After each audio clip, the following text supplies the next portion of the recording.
प्रणाम, नमस्कार। बहुत स्वागत है आपका उस कार्यक्रम में जिसका नाम है हे प्रभु आनंददाता। और इस कार्यक्रम को लेकर हमें बड़ी प्रसन्नता है कि बहुत ही पॉजिटिव रिएक्शंस, सकारात्मक प्रतिक्रियाएं हमको न सिर्फ मिल रही हैं बल्कि कुछ तो ऐसी मिल रही हैं कि मन सिर्फ ये सोचकर बहुत प्रसन्नता से भर जाता है कि जीवन को दिशा मिलना किसी विचार से, किसी चिंतन से। आचार्य नरेंद्र देव की एक उक्ति, एक कथन, उनका कोटेशन मैं कभी नहीं भूलता कि अच्छी पुस्तकें और अच्छे विचार जीवंत देव प्रतिमाएं हैं जिनकी आराधना से तत्काल प्रकाश की प्राप्ति, ज्ञान की प्राप्ति, मार्गदर्शन की प्राप्ति होती है। तो कुछ ऐसी प्रतिक्रियाएं भी हमें मिली हैं जिसमें कुछ दर्शकों ने ये कहा है कि उनका जीवन सकारात्मक दिशा की तरफ जाने की तरफ बढ़ा है और पूरा दिन वो अच्छा फील करते हैं। और यही हमारा उद्देश्य भी विनम्रता से रहा। आज हम एक और प्रश्न के साथ विद्वान वक्ता प्रोफेसर सुरेंद्र बिहारी गोस्वामी जी, मानस मर्मज्ञ, भगवद गीता के अध्येता, उनकी तरफ चलेंगे। और ये प्रश्न हमें मध्य प्रदेश की सीमाओं से बाहर से मिला है और ये प्रश्न हमें राजस्थान से मिला है। जिन्होंने ये प्रश्न भेजा है वो एक मैच्योर एज के व्यक्ति हैं। नाम उन्होंने कहा है कि ना लें तो उचित रहेगा। नाम उन्होंने लिख कर भेजा। उन्होंने कहा मैं ये पर्देदारी आपसे नहीं करूँगा, जो उनके भीतर के साहस का प्रतीक है। अच्छा लगा हमें भी। उनका ये कहना है कि मैं एक सुविज्ञ व्यक्ति हूँ, ऐसा मुझे प्रतीत होता है। ये भी बड़ी अच्छी उनकी भाषा लगी मुझे कि मुझे प्रतीत होता है। मैं विश्वासपूर्वक नहीं कह सकता कि मैं एक ज्ञान के मार्ग पर चलने का अभिलाषी व्यक्ति हूँ। यानी मुझे मालूम है कि किस रास्ते पर, ठीक रास्ते पर, राइट ट्रैक पर चलना है। लेकिन उन्होंने शायद ये लिखते भी हैं, लेखक हैं क्योंकि इनकी भाषा से मुझे लगा है, इन्होंने कहा है कि जब भी मैं उस मार्ग पर चलने की कोशिश करता हूँ तो ऐसा लगता है कि जैसे कहीं से कोई रहस्यमयी घंटियाँ बजने लगती हैं और उन घंटियों के आकर्षण में मैं फिर पीछे चला जाता हूँ। उस मार्ग की तरफ मैं आगे जा नहीं पाता, मैं अटक जाता हूँ। इन्होंने बहुत सुंदर और बड़ा साहसिक उदाहरण दिया है। इन्होंने कहा है कि मैं अपनी पत्नी पर अक्सर नाराज़ होता हूँ। क्रोध मेरे मूल स्वभाव में है और मैंने बहुत पश्चाताप किया है इसका। पत्नी तो अब जड़वत सी हो गई है, ये शब्द उन्होंने इस्तेमाल किया, क्योंकि मैं इतनी बार क्षमा मांग चुका हूं उनसे कि क्षमा का अर्थ और संवेदना ही शायद समाप्त हो गए हैं। मैं एक गहरे ग्लानि बोध से भरा रहता हूं क्योंकि मैंने अपनी जीवन संगिनी को बहुत हर्ट किया है। इन्होंने ये जानना चाहा है कि ये क्या मेरा आज्ञा चक्र बहुत कमज़ोर हो गया है। मैंने पढ़ा है कुंडलिनी में, क्रिया योग में, कि व्यक्ति अगर बार बार त्रुटियां करता है तो उसका आज्ञा चक्र इतना कमज़ोर हो जाता है कि वो जो भी निर्णय लेता है उस पर वो कुछ ही क्षण कायम रह पाता है। तो इन्होंने कहा है कि आप अपने विद्वान वक्ता से मेरी चिंतन की चुनौती और चिंता को रखिए और इसके समाधान के मार्ग पर मुझे अगर आगे बढ़ा सकेंगे। और क्या इन्होंने ये भी जानना चाहा है कि मेरा ये जो दुर्गुण है, क्या ये क्षम्य नहीं होगा, क्या ये अक्षम्य श्रेणी में होगा, ये भी जानना चाहे। बहुत स्वागत करता हूं आपका। और बड़ा अद्भुत प्रश्न है गोस्वामी जी। मैं अंदर तक द्रवित हुआ इस प्रश्न से कि व्यक्ति अपने अंतर मन में किन झंझावातों से गुजरता है।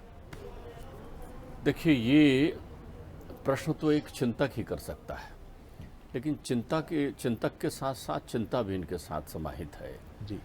ये अपनी पत्नी से बड़ा प्रेम करते हैं, स्नेह करते हैं, बिल्कुल क्योंकि इनकी जीवन संगिनी ही इनके मनोबल का आधार है, जो मैं इनकी भाषा से समझ पा रहा हूँ। बहुतेरे बार आप याद करिए, गांव के रहवासी में कितने विद्वान लोग हुआ करते थे, जिनमें मैं कुछ ऐसे प्रखर नाम भी लेना चाहूँगा जिनकी धर्मपत्नियाँ उनके जीवन का मूलाधार रही, लेकिन हमें विदित नहीं हुआ। जैसे हम जितने ज़्यादा महात्मा को जानते हैं, गांधी जी को, बा को उतना कम जानते हैं। बा आधार शक्ति, बिल्कुल ठीक। महात्मा उन पर क्रोध भी कर चुके थे, उन्होंने अपने जीवन में लिखा नहीं जानते। जितना हम शास्त्री जी को जानते हैं, ललिता जी को नहीं जानते, उतना हम ललिता जी को नहीं जानते। लेकिन ये इनके जीवन की प्राणदायिनी शक्ति रही हैं। इनके भरोसे ही हर उस घर में जहाँ माताएं गृहिणी हैं या सहज जीवन या अपने बच्चों का लालन पालन कर रही हैं और पिता बड़े जोश से भरे हुए और ज्ञान और आवेग से संवेग से भरे हुए अपना कर्तव्यों का निष्पादन करते हैं, उन पिता को ये आत्मचिंतन जरूर होता होगा कि मैं ये सब कैसे कर पा रहा हूँ, क्योंकि उन्हें तो ये भी नहीं मालूम चलता कि कौन बच्चा कौन सी क्लास में पढ़ रहा है। ये सारी व्यवस्था अर्धांगिनी संभाल रही होती है और इन्हीं के घर में देदीप्यमान ध्रुव तारे मिलते हैं, इन्हीं के घर में देदीप्यमान बच्चे मिलते हैं, क्योंकि वो संपूर्ण जीवन समर्पण में माँ के रूप में व्यतीत कर देती है। उसे कभी शिकायत नहीं रहती अपने पिताजी से। तो इसलिए इन्होंने चिंता की है अपनी पत्नी के संबंध में और इन्हें पश्चाताप भी है अपने व्यवहार के संबंध में। तो इन दोनों आधार पर एक बड़ा अच्छा प्रश्न रूपक लेकर हमारे पास आया है। सबसे पहले इनके प्रश्न के दो भाग करते हैं जी। एक, जब भी वो सुपथ पर बढ़ना चाहते हैं कोई उन्हें खींचता है, एक बिल्कुल ठीक है। दूसरी बात यह है कि ये क्रोध से परेशान है, इनको क्रोध आता है और फिर ये प्रायश्चित की अग्नि में जलते रहते हैं। प्रायश्चित की गंगा में स्नान नहीं कर पाते तो अग्नि में जलते रहते हैं ये। तो इन दोनों व्यवस्था पर हम संक्षिप्त चिंतन करेंगे समय को ध्यान में रखकर। एक बड़ा सुंदर प्रसंग है। लंकनी हनुमान जी से कहती है, जैसे ही मुटका एक महाकप ही और रुद्र भवत धरनी ठनमनी, और उसको ज्ञान प्राप्त होता है। ब्रह्मा जी ने कहा था कि एक मुक्के से जब तो जमीन में गिर जाए, लंकनी कुल देवी है लंका की। तो फिर वो हनुमान जी से एक बड़ी सुंदर बात कहते हैं, प्रविश्य नगर कीजिए सब काजा और हृदय राख कौशलपुर राजा। गरल, जहाँ आग भी गरल सुधा, विश्व भी जो है सुधा हो जाए, गरल सुधा रस रिपु करई में ताई, गरल सुधा रस गोपद सिंधु अनल सतलई। मेरे विस्मृत हो रहा था। तो आप देखिए, एक बड़ी सुंदर बात आपको बताऊं। एक अच्छा रूपक पिताजी बताते थे कि एक कमरा है, बड़ा सा कमरा है जो गोलाकार है, उसके ऊपर एक गुंबद बना हुआ है, गोलाकार कमरा है, अंधेरा कमरा है, वहां रोशनी नहीं है कुछ भी, और उस कमरे में आपको आंख में पट्टी बांधकर छोड़ दिया जाता है। उस कमरे से निकलने और आने का एक ही रास्ता है, एक ही दरवाजा है, उसके पट बंद नहीं है, खुले हुए पट। अब आप उस गोल कमरे में चले गए हैं और आपको एक दीवार पकड़ा दी जाती है कि एक दीवार आप पकड़ लीजिए, जब वो दीवार जहाँ खत्म हो रही होगी दरवाजा आएगा और आप निकल जाना, आप चलते रहिए। तो वो दीवार पकड़ लेता है व्यक्ति, आंख में पट्टी, उसको लगता है सब सहज है, तो वो पट्टी बांधकर घूमता है और जैसे जैसे वो चलते जाता है, दुर्भाग्यवश उसको खुजली भी है शरीर में। तो खुजली है तो वो चलते भी जाता है और खुजाते भी जाता है, चलते भी जाता है और खुजाते भी जाता है। जब खुजाने लगता है तो चलते रहता है लेकिन खुजली करते हुए चलते रहता है। जब वो दरवाज़ा आता है तब उसकी खुजली बहुत बढ़ जाती है और वो दरवाज़ा फिर निकल जाता है और वो चलते रहता है, चलते रहता है। ऐसे 84 फेरे ले लेता है, तब कहीं दरवाज़ा उसे मिलता है। यही हाल मनुष्य का है। हमको दुर्लभ मानव तन मिला है, ये भौकूप की तरह संसार मिल गया है, जहाँ विषयों की खुजली हमारे हाथ पर है और माया की पट्टी हमने बांध ली है। मुक्ति का एक ही द्वार है, आनंद का एक ही द्वार है, लेकिन जब भी हम मुक्ति के रास्ते में आते हैं, विषय रूपी खुजली हमें वो काम करने नहीं देती और हम मुक्त नहीं होते। इसीलिए लंकनी कहती है, प्रविश्य नगर कीजिए सब काजा, एक काजा नहीं, सब काज हो जाएंगे तुम्हारे। अब हम क्रोध की बात करें। श्रीमद् भागवत में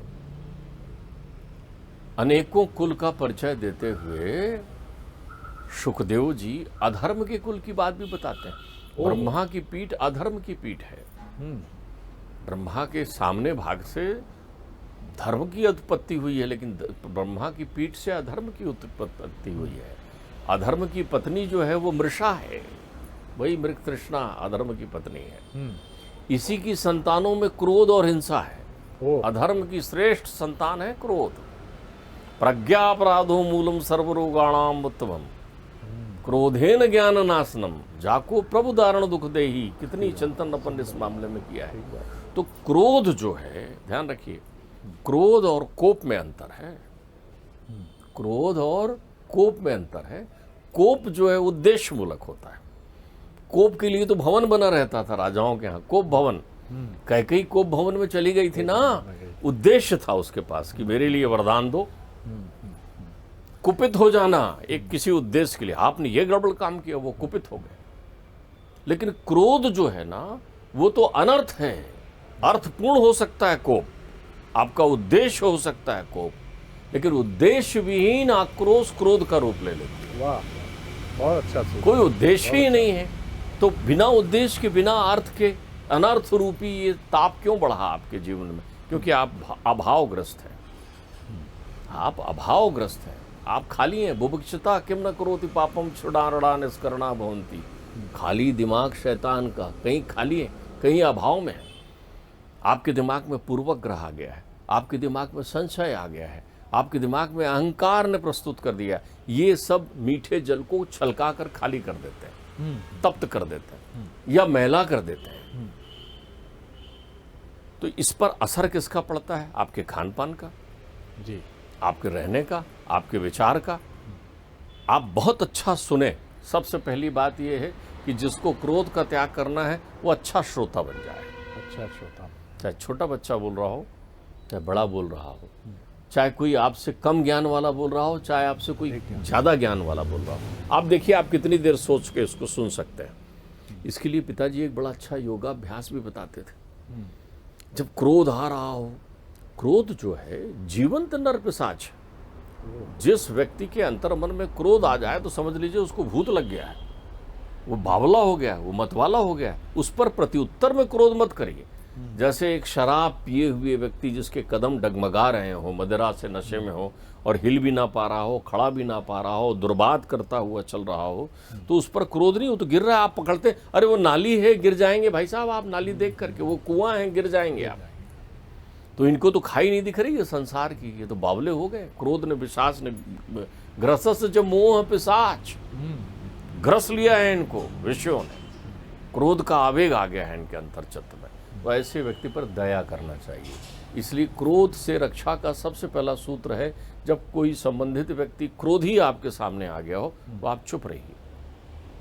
होता यह है कि एक व्यक्ति क्रोध के पिशाच से ग्रसित आता है और बड़बड़ाना और बकवास करना शुरू करता है, और आप थोड़ी देर बाद आप भी प्रतिक्रिया स्वरूप बकबक करने लगते हैं, तो पिशाच का अंतरण हो जाता है। वो आपके पास आ गया, ट्रांसफर हो गया वो आपके पास, जो उसके साथ जुड़ा उसको संक्रमण लग गया।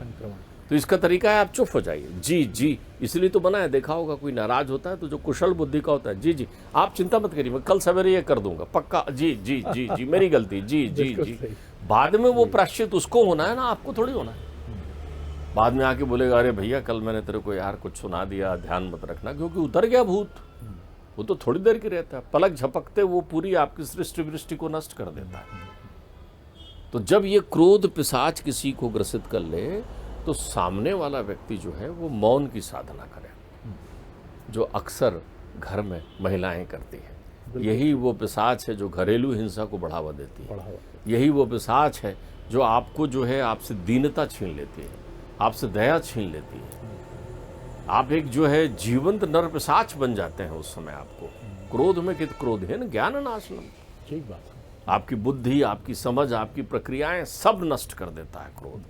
लेकिन तब आप मानिए कि आप सहज सामान्य नहीं होते, आप किसी के वशीभूत हो जाते हैं। तो अभाव आपको क्रोधित बनाता है। तो क्रोध के लिए आपके खान पान का आपके जीवन पर असर पड़ता है। मैं आपसे कह रहा था कि पिताजी ने एक बहुत अच्छी विधा बताई थी। उन्होंने कहा जब बहुत क्रोध आए और आपको लगे झंझनी आ रही है हाथ पाँव में, ब्लड प्रेशर बढ़ रहा है और जबान फड़फड़ा रही है, सूख रहा है, तब आप अपनी इस जीभ के अग्र भाग को अपने ऊपर उसमें तालू में लगा लीजिए। कुछ पल के लिए पीछे जितना खींच सकते हैं उतना खींच के तालू में लगाइए।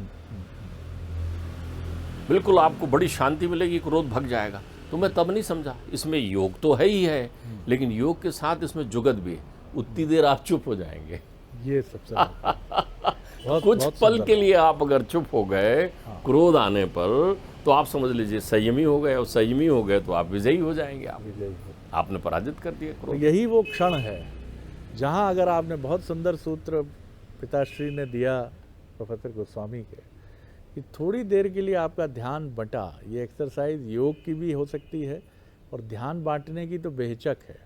कि क्रोध से आपका ध्यान बटा, जीभ पर गया, ऊपरी तालू से चिपक गई जीभ, बोल ही नहीं पाएंगे। बोल नहीं पाएंगे जब तक उसकी निरर्थकता आप महसूस कर लेते हैं कि यार किस चीज़ का गुस्सा और इतना गुस्सा। प्रोफेसर गोस्वामी, जो बात इन्होंने कही कि आज्ञा चक्र कमज़ोर हो गया, देखिए ये क्या है, ये वो पढ़ी हुई बातें होती हैं। अच्छा, ये वो सुनी समझी और लेखों के माध्यम से बात होती है जिसमें चक्र विधान पर बात करते हैं कि ये आज्ञा चक्र जो है उनके अधीन नहीं है। कमाल है, शरीर की कौन सी इंद्रियां हैं जो मन के अधीन नहीं है। मन कितना भी बावला हो जाए, बुद्धि के नियंत्रण से बाहर कैसे होता है? जब बुद्धि के नियंत्रण, बुद्धि ही आदेश देती है, तो इसका मतलब यह है कि आपकी बुद्धि में विवेक जागृत नहीं हुआ है, ज्ञान नहीं आया है।